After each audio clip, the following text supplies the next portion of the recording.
Minha ex-sogra me chamou de mamãe na frente de todos no tribunal. Ela gritou que eu era negligente, que abandonava meus filhos, que não merecia estar ali. As palavras dela ecoaram naquela sala fria e senti cada olhar se virar para mim, julgando, condenando. Meu coração batia tão forte que achei que todos pudessem ouvir. Eu queria gritar, me defender, mas minha voz estava presa na garganta. Naquele momento, me senti a pior pessoa do mundo.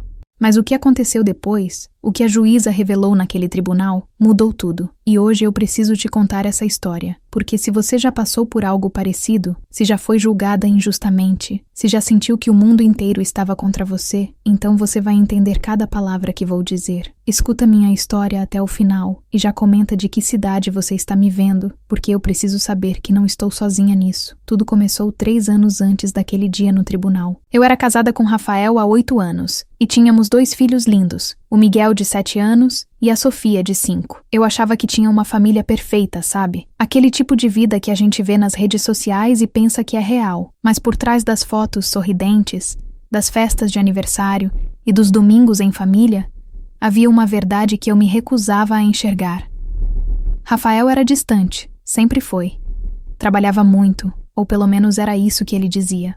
Chegava tarde, saía cedo, e quando estava em casa, estava com o celular na mão, sempre ocupado, sempre com algo mais importante do que eu e as crianças. Eu me convenci de que era assim que os casamentos funcionavam depois de alguns anos, que o amor se transformava em rotina, em responsabilidade, em contas para pagar e filhos para criar. Mas eu estava errada. Eu estava tão errada que dói até hoje pensar nisso. A mãe dele, Dona Marlene, sempre foi presente. Presente demais, na verdade. Ela morava a 2 quadras da nossa casa e aparecia sem avisar, sempre com alguma crítica na ponta da língua. A comida que eu fazia nunca era tão boa quanto a dela. A forma como eu educava as crianças nunca era a correta. A roupa que eu escolhia para elas nunca era adequada. E Rafael nunca me defendia. Ele ria, dava de ombros, dizia que era jeito dela, que eu precisava entender que ela só queria ajudar. Mas não era ajuda, era controle. Era uma forma de me fazer sentir pequena, incapaz, insuficiente. E funcionou por muito tempo. Eu comecei a duvidar de mim mesma, das minhas escolhas, da minha capacidade de ser uma boa mãe. Comecei a acreditar que talvez ela estivesse certa, que talvez eu realmente não fosse boa o suficiente. Mas eu tentava. Deus sabe como eu tentava. Acordava às 5 da manhã para preparar o café da manhã, arrumar as crianças para a escola, deixá-las no colégio antes de ir trabalhar. Eu era assistente administrativa em uma empresa pequena, ganhava pouco, mas era o que eu tinha. Rafael ganhava bem, era gerente de vendas, mas o dinheiro dele sempre parecia desaparecer. Ele dizia que tinha despesas, investimentos, coisas que eu não entendia. E eu acreditava. Eu sempre acreditava. Depois do trabalho, eu buscava as crianças, levava para as atividades, ajudava com a lição de casa, fazia o jantar, dava banho, colocava para dormir. E então, quando a casa finalmente estava em silêncio, eu caía na cama exausta, e Rafael chegava, cheirando a perfume que não era o dele, com desculpas que eu fingia acreditar porque era mais fácil do que encarar a verdade. Até que um dia, a verdade me encarou. Foi em uma terça-feira comum, nada de especial. Eu tinha esquecido meu celular em casa e voltei para buscá-lo na hora do almoço. A casa estava vazia, ou pelo menos deveria estar.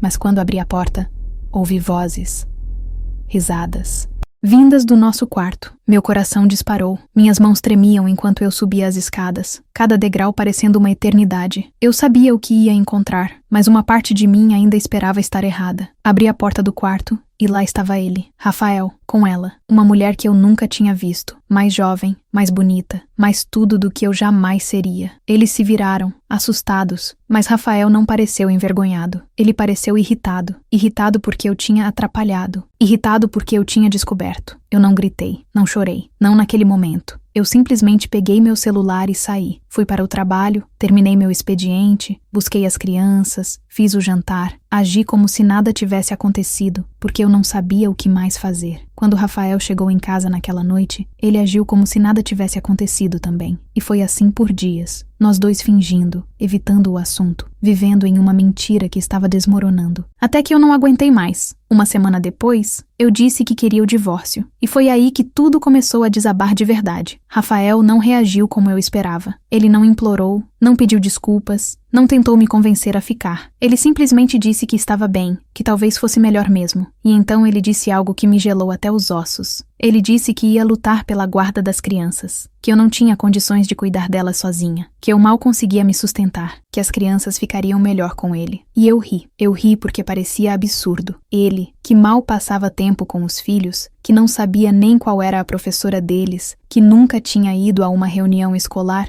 achava que tinha direito de tirar meus filhos de mim, mas ele não estava brincando, e ele não estava sozinho. Dona Marlene estava com ele, e ela tinha um plano. Nos meses seguintes, minha vida virou um inferno. Rafael se mudou para a casa da mãe dele e levou as crianças nos finais de semana. No começo, eles voltavam felizes, contando sobre os passeios, os presentes, a comida gostosa da vovó. Mas aos poucos, comecei a notar mudanças. Miguel ficava quieto, distante. Sofia chorava por qualquer coisa. Eles começaram a fazer perguntas estranhas. Perguntavam se eu realmente precisava trabalhar tanto, se eu não podia ficar mais tempo com eles, se era verdade que eu não gostava de cozinhar. Eu não entendia de onde vinham essas perguntas. Até que um dia Miguel soltou sem querer. Ele disse que a vovó tinha falado que eu não cuidava bem deles, que eu só pensava em mim mesma, que eu era egoísta. Meu sangue ferveu. Eu liguei para Rafael imediatamente. Exigi que ele parasse com aquilo, que dissesse para a mãe dele parar de colocar as crianças contra mim. Mas ele negou tudo. Disse que eu estava paranoica, que estava inventando coisas,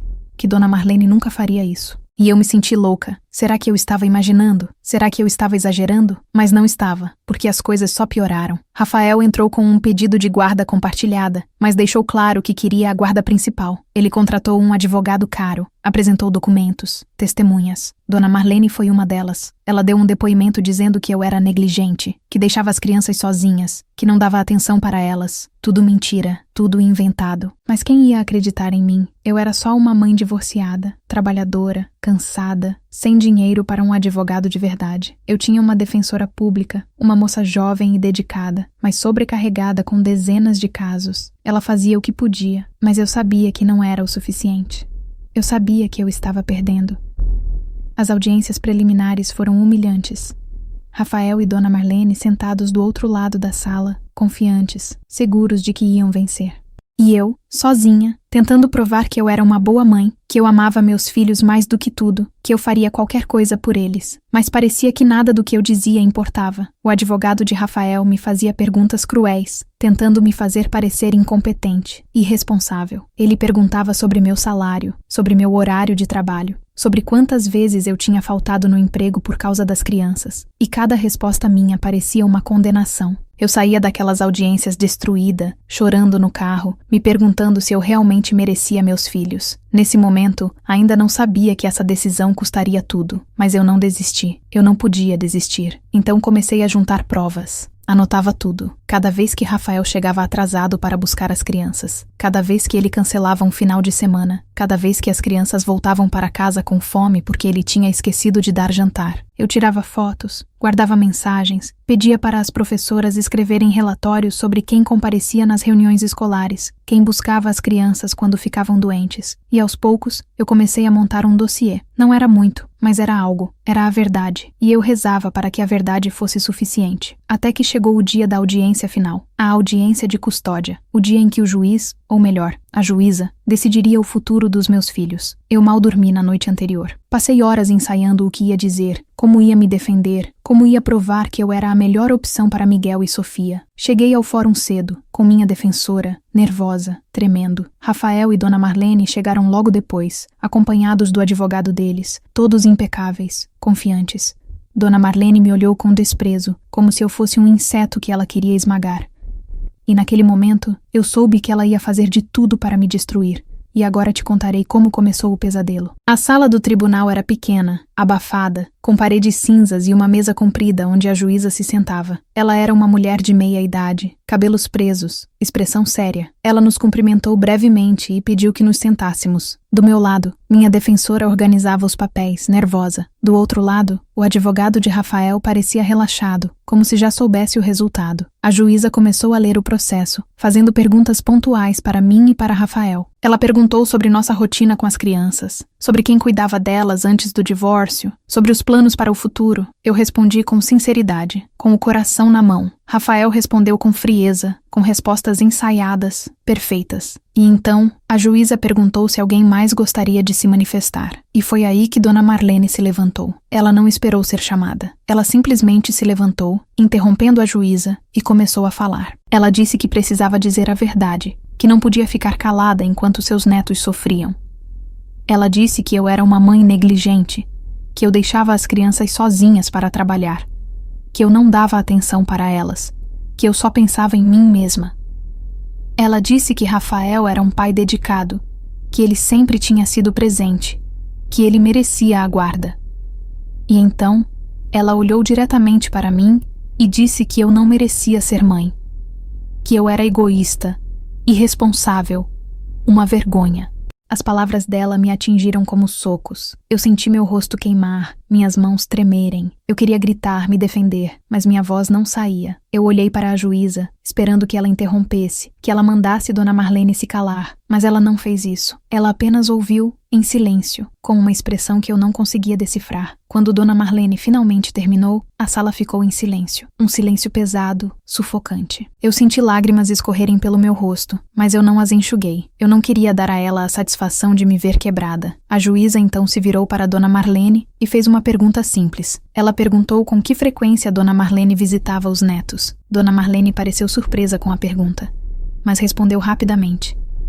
Ela disse que visitava sempre, que estava sempre presente, que era uma avó dedicada. A juíza assentiu, pegou um papel da pilha na frente dela e começou a ler.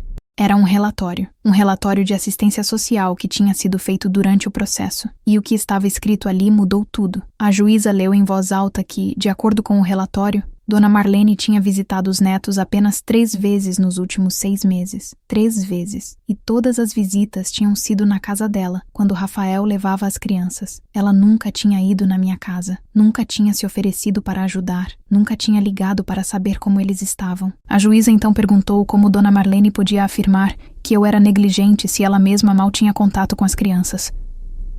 Dona Marlene empalideceu. Ela tentou se explicar. Disse que o relatório estava errado, que ela visitava sim, que a assistente social tinha se enganado. Mas a juíza não pareceu convencida. Ela olhou para Dona Marlene com uma expressão dura e disse que mentir em tribunal era um crime grave. E então, ela disse algo que fez meu coração disparar.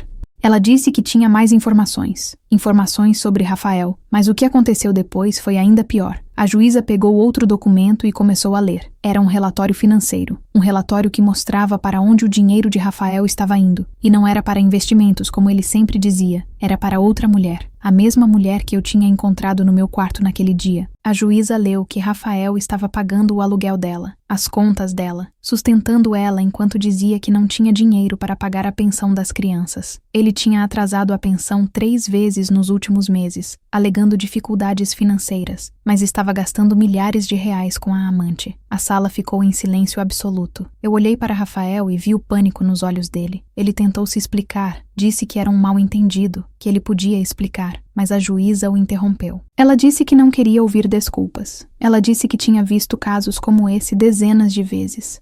Pais que lutavam pela guarda não porque se importavam com os filhos, mas porque queriam machucar a ex-esposa. Pais que usavam as crianças como arma.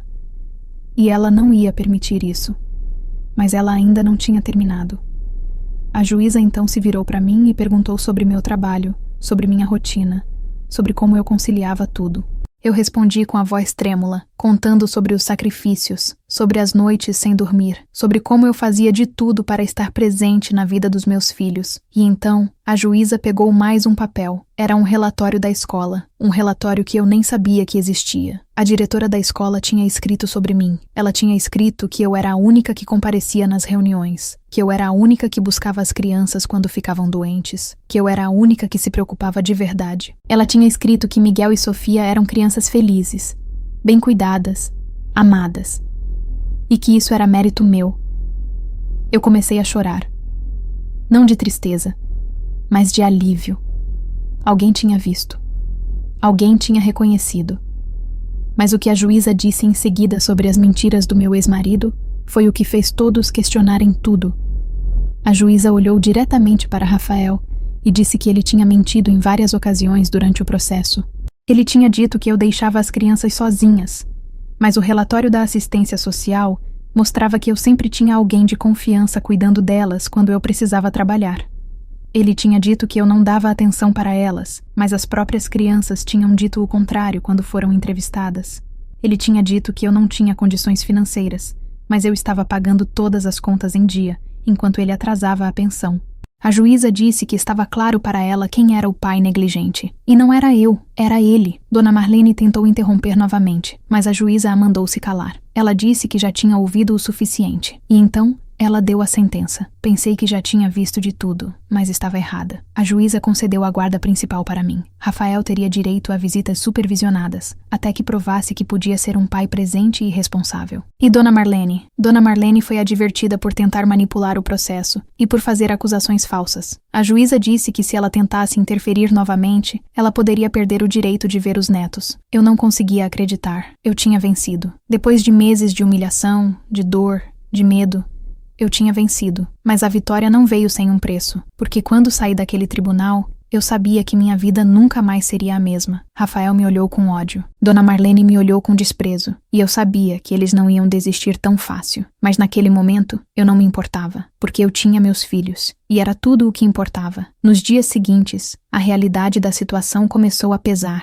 Rafael cumpriu a sentença, mas com raiva. Ele buscava as crianças para as visitas supervisionadas, mas mal falava comigo. Dona Marlene parou de aparecer completamente. E as crianças? As crianças estavam confusas. Miguel me perguntou por que o pai estava bravo. Sofia chorou porque queria ver a avó, e eu não sabia o que dizer. Como eu explicava para eles que o pai e a avó tinham tentado me tirar deles? Como eu explicava que nem sempre as pessoas que amamos fazem o que é certo? Eu tentei ser forte, tentei manter a normalidade, mas por dentro eu estava destruída, porque mesmo tendo vencido no tribunal, eu sentia que tinha perdido algo. Eu tinha perdido a ilusão de que minha família era unida. Eu tinha perdido a esperança de que Rafael um dia seria o pai que as crianças mereciam. E eu tinha perdido a paz, porque eu sabia que Dona Marlene não ia esquecer o que aconteceu, e eu estava certa. 2 semanas depois da audiência, comecei a receber mensagens anônimas. Mensagens dizendo que eu era uma mãe horrível, que eu tinha manipulado a juíza, que eu ia pagar pelo que fiz. No começo, eu ignorei. Eu achei que era só alguém tentando me assustar, mas as mensagens continuaram. E então, começaram os telefonemas. Ligações no meio da noite. Ninguém do outro lado da linha. Só silêncio. Eu mudei meu número, mas as mensagens continuaram, agora nas redes sociais. Alguém criou um perfil falso e começou a espalhar mentiras sobre mim. Dizia que eu era uma golpista, que eu tinha inventado tudo, que eu tinha destruído a vida de Rafael. Meus amigos começaram a me perguntar o que estava acontecendo. Minha família ficou preocupada. E eu estava com medo. Medo de que isso nunca terminasse. Medo de que Dona Marlene fosse capaz de qualquer coisa. Nesse momento ainda não sabia que essa decisão custaria tudo, mas eu não podia deixar o medo me paralisar.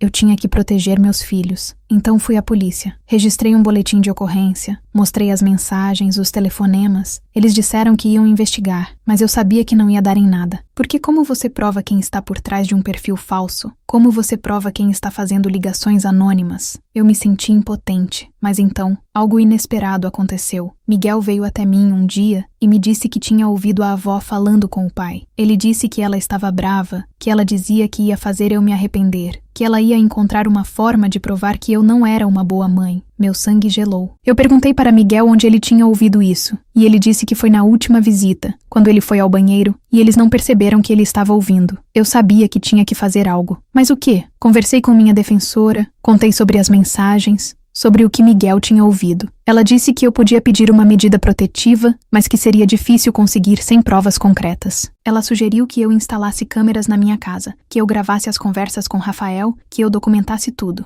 E foi o que eu fiz. Instalei câmeras discretas na sala e na cozinha. Comecei a gravar todas as conversas com Rafael quando ele vinha buscar as crianças. E esperei. Esperei para ver o que Dona Marlene ia fazer. E não demorou muito, porque 3 semanas depois, recebi uma visita da assistência social. Eles disseram que tinham recebido uma denúncia anônima de que eu estava deixando as crianças sozinhas, de que a casa estava suja, de que eu não estava cuidando bem delas. Eu sabia quem tinha feito a denúncia. E eu estava preparada. Quando a assistente social chegou, A casa estava impecável. As crianças estavam bem, felizes, brincando. Eu mostrei a ela a rotina delas, os horários, as atividades. Mostrei a geladeira cheia, os quartos organizados, os cadernos da escola. E então eu contei sobre as mensagens, sobre as ameaças, sobre o que Miguel tinha ouvido. Mostrei tudo para ela e ela ficou chocada. Ela disse que ia incluir tudo no relatório, que ia investigar a origem da denúncia.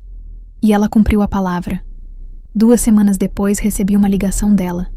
Ela disse que tinha descoberto que a denúncia tinha sido feita por Dona Marlene, que ela tinha usado um telefone público para fazer a ligação, mas que tinha sido identificada pelas câmeras de segurança do local, e que agora ela ia responder por denúncia falsa. Eu senti um alívio enorme, mas também senti tristeza, porque até onde uma pessoa é capaz de ir para machucar outra. O que descobri depois me deixou sem ar. Dona Marlene foi convocada para depor novamente, e dessa vez ela não conseguiu esconder a verdade. Sob pressão, ela admitiu que tinha feito a denúncia. Ela disse que estava desesperada, que não aceitava ter perdido o controle sobre a vida do filho, sobre os netos. Ela disse que achava que eu não merecia ser mãe, que eu tinha destruído a família dela. E então, ela disse algo que me partiu o coração. Ela disse que nunca tinha gostado de mim, que sempre achou que eu não era boa o suficiente para Rafael, que ela tinha passado anos tentando me fazer desistir, e que agora ela ia fazer de tudo para me destruir. A juíza ouviu tudo em silêncio. E então, ela tomou uma decisão. Dona Marlene foi proibida de ter qualquer contato com as crianças por tempo indeterminado. E Rafael? Rafael perdeu o direito às visitas supervisionadas. Ele teria que passar por avaliação psicológica e provar que não estava sendo influenciado pela mãe antes de poder ver os filhos novamente. Eu deveria estar feliz. Eu tinha vencido de novo, mas eu não estava, porque Miguel e Sofia estavam sofrendo. Eles perguntavam pelo pai, pela avó. Eles não entendiam por que não podiam vê-los, e eu não sabia como explicar. Como eu dizia para eles que o pai e a avó tinham feito coisas ruins. Como eu dizia que eles tinham tentado me machucar. Eu tentei ser honesta, mas de uma forma que eles pudessem entender. Eu disse que às vezes as pessoas fazem escolhas erradas, e que essas escolhas têm consequências. Eu disse que o pai e a avó precisavam de um tempo para pensar sobre o que fizeram. E que um dia, talvez, as coisas pudessem ser diferentes. Mas por dentro, eu duvidava. Eu duvidava que Rafael algum dia fosse mudar. Eu duvidava que Dona Marlene algum dia fosse aceitar a derrota. E eu estava certa. O que vi nesse dia mudou tudo para sempre. 6 meses depois, Rafael pediu para me encontrar. Ele disse que precisava conversar, que tinha algo importante para dizer. Eu hesitei, mas concordei. Marcamos em um café público, um lugar seguro. Quando ele chegou, eu mal o reconheci. Ele estava mais magro, com olheiras. Parecia cansado. Ele se sentou na minha frente e ficou em silêncio por um tempo. E então, ele começou a falar. Ele disse que tinha passado os últimos meses em terapia, tentando entender o que tinha acontecido, tentando entender por que ele tinha feito o que fez. Ele disse que tinha percebido que tinha sido manipulado pela mãe a vida inteira, que ela sempre tinha controlado suas decisões, suas escolhas, seus relacionamentos, e que ele tinha deixado. Ele disse que tinha sido covarde, que tinha sido fraco, que tinha falhado comigo e com as crianças. E então, ele pediu desculpas. Ele disse que sabia que não merecia perdão, mas que queria tentar ser um pai melhor, que queria ter a chance de conhecer os filhos de verdade. E eu não sabia o que dizer. Parte de mim queria acreditar nele. Queria acreditar que ele tinha mudado, que ele era sincero, mas outra parte de mim estava com medo. Medo de que fosse só mais uma manipulação. Medo de que Dona Marlene estivesse por trás disso. Eu disse para ele que precisava de tempo, que precisava pensar,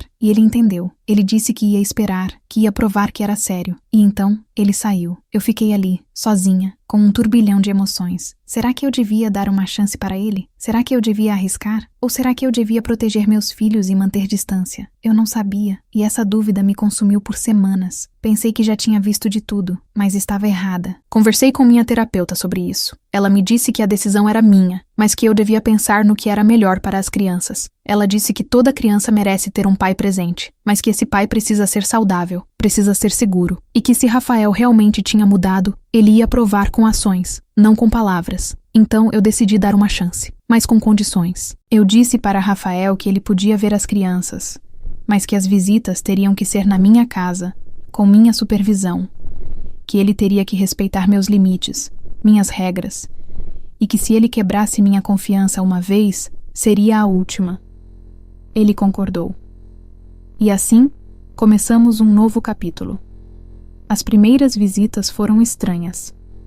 Miguel e Sofia estavam tímidos, distantes. Rafael estava nervoso, tentando demais. Mas aos poucos, as coisas foram melhorando. Ele começou a brincar com eles, a perguntar sobre a escola, sobre os amigos. Ele começou a ser presente de verdade, e eu comecei a ver uma mudança nele. Ele não era mais o homem arrogante e distante que eu tinha conhecido. Ele era mais humilde, mais atento. E pela primeira vez em anos, eu senti esperança. Esperança de que talvez, só talvez, as coisas pudessem dar certo. Mas então, Dona Marlene apareceu. E então chegou o dia que tudo mudou. Ela apareceu na porta da minha casa sem avisar. Eu estava na cozinha preparando o almoço quando ouvi a campainha. Abri a porta e lá estava ela, mais velha, mais frágil, mas com o mesmo olhar duro. Ela disse que precisava falar comigo. Eu hesitei, mas deixei ela entrar. Ela se sentou na sala e ficou em silêncio por um tempo. E então, ela começou a falar. Ela disse que tinha sido uma tola, que tinha deixado o orgulho e o controle destruírem sua família. Ela disse que tinha perdido o filho, os netos, tudo, e que agora ela estava sozinha. Ela disse que não esperava perdão, mas que queria que eu soubesse que ela se arrependia, que ela tinha feito tudo errado. E então, ela começou a chorar. E pela primeira vez, eu vi Dona Marlene não como uma vilã, mas como uma mulher quebrada, perdida, desesperada. Mas o pior ainda estava por vir. Eu não sabia o que fazer. Parte de mim queria mandá-la embora, dizer que era tarde demais, que ela tinha causado dor demais. Mas outra parte de mim sentia pena, porque no fundo, ela era só uma mãe que tinha amado demais, que tinha tentado proteger o filho de uma forma errada. Eu disse para ela que eu não podia perdoá-la ainda, que a dor era muito recente, mas que talvez, com o tempo, as coisas pudessem mudar. Ela assentiu, enxugou as lágrimas e saiu. E eu fiquei ali, confusa, emocionada, sem saber se tinha feito a coisa certa. Será que eu devia ter sido mais dura? Será que eu devia ter fechado a porta na cara dela? Ou será que eu tinha feito o certo ao mostrar compaixão? Eu não sabia, e essa dúvida me acompanhou por dias. O que ela disse nessa hora me deu calafrios. Conversei com Rafael sobre a visita de Dona Marlene. Ele ficou surpreso. Ele disse que não sabia que ela ia aparecer, que ele não tinha pedido para ela fazer isso. Mas ele disse que estava feliz que ela tinha se desculpado, que talvez houvesse esperança para ela também. Eu não tinha tanta certeza, mas decidi esperar para ver. E aos poucos, as coisas foram se ajeitando. Rafael continuou com as visitas, e elas foram ficando mais naturais. Miguel e Sofia começaram a se abrir com ele, a confiar nele de novo. E eu comecei a relaxar. Comecei a acreditar que talvez, finalmente, a tempestade tivesse passado. Mas eu estava errada. Porque 3 meses depois, recebi uma ligação que mudou tudo. E quando não esperava mais nada, recebi uma visita. Era da escola. A diretora me ligou dizendo que precisava falar comigo urgentemente. Meu coração disparou. Eu pensei que algo tinha acontecido com as crianças. Fui correndo para a escola. E quando cheguei, a diretora me levou para a sala dela. Ela disse que tinha recebido uma ligação de Dona Marlene. Que ela tinha ligado dizendo que estava preocupada com os netos, que achava que eles estavam sendo negligenciados. A diretora disse que tinha explicado para ela que as crianças estavam bem, que não havia nenhum sinal de negligência. Mas Dona Marlene tinha insistido, tinha dito que ia fazer outra denúncia. E a diretora estava me avisando para que eu me preparasse. Eu não conseguia acreditar. Depois de tudo, depois das desculpas, das lágrimas, Dona Marlene estava fazendo de novo. Ela estava tentando me destruir de novo. E dessa vez, eu não ia deixar. Fui direto para o advogado. Contei tudo o que tinha acontecido. Ele disse que eu podia pedir uma ordem de restrição permanente contra a Dona Marlene, que com o histórico dela, seria fácil conseguir. E foi o que eu fiz. Entrei com o pedido, apresentei todas as provas, todos os relatórios, todas as mensagens. E o juiz concedeu. Dona Marlene foi proibida de se aproximar de mim e das crianças. Ela foi proibida de fazer qualquer tipo de contato. E se ela descumprisse, ela seria presa. Eu senti um alívio enorme. Finalmente eu estava protegida. Finalmente, meus filhos estavam protegidos. Mas o mais importante não foi o que perdi, senão o que ganhei. Porque ao longo de tudo isso,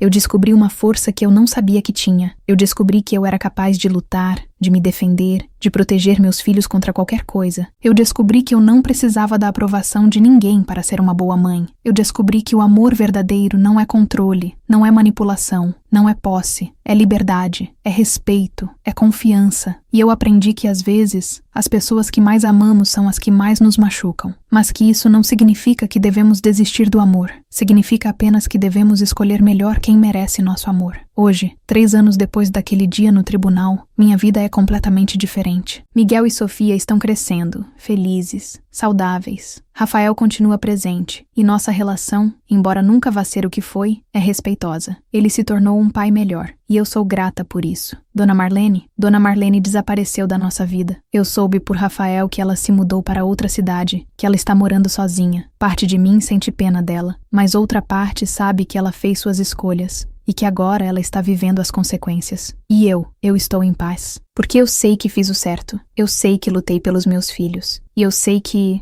não importa o que aconteça, eles sempre terão uma mãe que os ama incondicionalmente. E se você está passando por algo parecido, se você está sendo julgada, humilhada, atacada, eu quero que você saiba uma coisa. Você é mais forte do que imagina. Você é capaz de superar qualquer tempestade. E no final, a verdade sempre vem à tona. Sempre. Então não desista. Continue lutando. Continue acreditando. Porque você merece ser feliz. Você merece ser respeitada. E você merece ser amada. E seus filhos? Seus filhos vão ver sua força. Eles vão ver sua coragem. E eles vão aprender que, não importa o que aconteça, o amor verdadeiro sempre vence. Sempre. Hoje, quando olho para trás, para tudo o que passei, eu não sinto raiva. Eu não sinto ódio. Eu sinto gratidão. Gratidão por ter descoberto quem eu realmente sou. Gratidão por ter aprendido a me defender. Gratidão por ter meus filhos ao meu lado. E gratidão por saber que, não importa o que o futuro reserve, eu estou pronta. Porque eu não sou mais aquela mulher frágil, insegura, que acreditava em todas as mentiras que diziam sobre ela. Eu sou uma mulher forte, confiante, que sabe o seu valor. E ninguém, nunca mais, vai tirar isso de mim. Ninguém.